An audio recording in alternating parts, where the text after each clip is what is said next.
Hey, it's Courier Girl, and let's talk about on-demand courier work.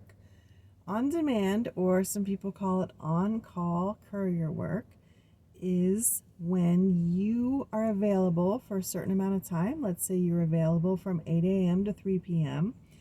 And if the company has work, they will send it to your app or call you or however they're working it out, and you will get what's called a run, a pickup and a delivery. I've been doing on demand for over a year now, and it can be really exciting. If you're busy, you can be rocking and rolling, you can be like tearing up the town. I've done up to, I think my top was 18 runs in one day. And Cincinnati is a fairly big city, so there would be times I would get runs 2 hours east of town or an hour east of town, and then I would have to go an hour west of town. So sometimes it can take a while to do these runs. And typically, the way you get paid for these is the farther away it is, the more it pays, because it's kind of based on a mileage thing. So if you're going 5 minutes up the street to pick up and deliver something, it's not going to pay as much as if you're driving 50 miles, if that makes sense. So I like on demand. You can make a lot of money doing on demand, but there is a downside, and that's what I wanted to talk about today. And the downside is sometimes there isn't any work.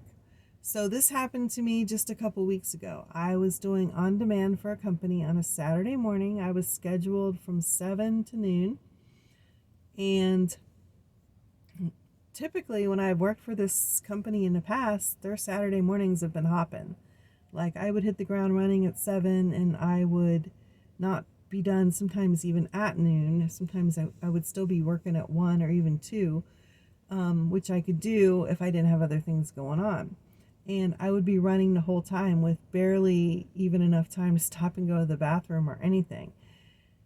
This Saturday was not that way. So I didn't hear anything at 7. I didn't hear anything at 8. I called the dispatcher at 9 and I'm like, hey, what's going on? And she's like, this is just so weird. There's nothing going on today. And like, we have not had one run all day. And I said, I've got stuff to do. And I said, how many other people are running? She's like, 2. And I said, I've got stuff to do. So if you don't need me, then I'm just going to go do my other stuff. And she said, fine. That's the nice thing about working with people that you know pretty well, is you can be flexible and they can be flexible that way. And I did tell her, if anything comes up and you really need me, just call me and let me know. And she never called me. So I pretty much had my Saturday morning on hold, and I didn't make any money because there's no guarantee, and I didn't do any work. Which, okay, I got my own personal stuff done, but if I would have counted on that money, I would have been very disappointed on that Saturday. Now, other Saturdays, like I said, I've gotten 10, 12, even up to 18 runs in one day. So it's very inconsistent. And the reason that it's this way is you don't know. This was a medical company, and so we would be picking up specimens from,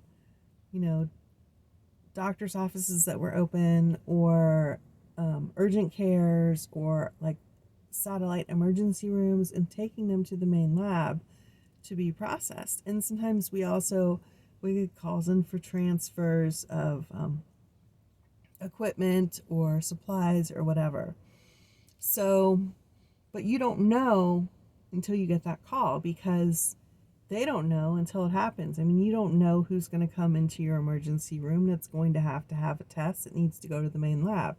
Most emergency rooms, at least around here, have small labs where they can run some of the more common tests, but some of the other stuff has to be outsourced. It has to go to the main hospital where they have a huge lab, and they can do far more things than they can do at the little satellite. And the same with the supply transfers. You don't know until somebody calls and says, oh my God, we're out of this and we need it. And they start calling around to other hospitals or other offices and saying, hey, do you have some of these I can borrow? then a courier gets called and we have to go take it. But you don't know if that's going to happen until it happens. So that's the problem with on demand. It's, as the guy that I run for always says, it's either feast or famine. You could be so busy, you could be like making tons of money, or you could be sitting there twiddling your thumbs and thinking, oh my God, how am I going to pay the electric bill this month? So that's why I've said in other videos, and I stand by this, that I much prefer to have a route with a steady income, like I know what I'm bringing in every week, and then do on demand as extra on the weekends or in the evenings or at other times that I'm not running my route. That to me is a nice balance. And then I also have other things planned that I can do if I'm not getting any runs. Like I'll have things at home that I can do so I can wait to get those calls but still be productive at home in the meantime, like make videos for you or get house cleaning done or work on other projects that I've gotten done. So I'm not just totally doing nothing in my downtime. So yeah, a combination of a route and on demand for me is the best policy. Other people see it differently. And the downside of on demand is you could not get any work sometimes. All right, that's it for now. Peace out, and I will see you on the road.